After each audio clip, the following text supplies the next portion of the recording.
মিষ্টি কিছু খেতে ইচ্ছা করলে এই বোঁদে কিন্তু ঘরে অনায়াসেই বানানো যায়। বিশেষ কোনো ঝামেলা নেই। প্রথমেই আমি ১ কাপ বেসনকে ভালো করে চেলে নিয়ে ১ কাপের থেকে অল্প কম জল দিয়ে ওটাকে গুলিয়ে রেখে দিয়েছি। এবার একটা সসপ্যানের মধ্যে ১.৫ কাপ চিনি, ১ কাপ জল, ২টো এলাচ আর কিছু স্যাফরন দিয়ে ভালো করে ফুটিয়ে নিয়েছি। পুরো আঠা করবে না, তার আগে নামিয়ে নেবে।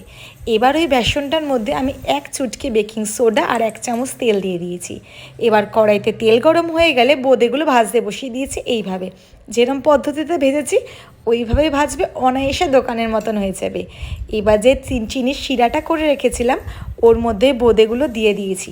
আর শুধু বোঁদে খেলে কি আর পেট ভরবে, তাই ভেজে নিলাম কটা ফুলকো ফুলকো আটার লুচি।